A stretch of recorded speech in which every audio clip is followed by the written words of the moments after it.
Baboy ka ba o baka ka? Yan ang katanungan na ating tatalakayan dito sa Dad ng Bayan. Ako nga po pala si Michael Say, ang inyong Dad ng Bayan. Dad ng bayan ay lagi niyong kakampi. Tutulungan ka at hindi hahayaang maapi. Minsan, nagtatanungan ang isang baboy at baka. Ang sabi ng baboy, bakit kaya ako ay laging ginagamit sa masamang paraan ang aking pangalan? At kahit na yun sa Amerika, tinatawag na, are you a pig or you're pig? Ibig sabihin, medyo mababa ang tingin sa iyo. Samantalang ang baka, sabi niya, bakit ikaw lagi kang minamahal ng mga tao? Pinapakain ka, inaalagaan ka, pinapasyal ka pa. Samantalang kami mga baboy, diretso katay na at pagkatapos lagi pang hindi maganda ang pagturing sa amin, ang aming paninindigan. Pag ginamit sa salita ito, napakapangit. So bakit nga ba? Ano ba pagkakaiba natin?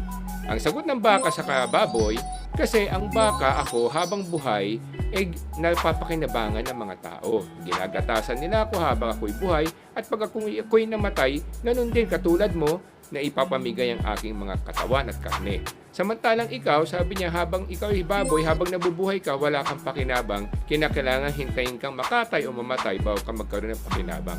Ganun din po tayo, mga kababayan. Bilang isang nilalang, tayo ba ay baboy o baka? Ang baboy, pansarili lamang ang laging iniisip at laging kanyang kapakanan lamang inuuna. Samantalang ang baka habang nabubuhay, binibigay niya kung ano yung kaya niya, yung gatas niya, yung kanyang pagkalinga. So mga kababayan, ang pagpili kung ikaw ay baboy o baka ay nasa sa inyong mga kamay. Kaya nasa sa inyo kung gusto nyong maging baboy na pansarili lamang ang inyong iniisip at laging inuuna, o maging baka na palagi nyong ibinibigay inyong kakayahan para makatulong kayo sa lipunan. Ito nga po pala si Michael Say, inyong Dad ng Bayan.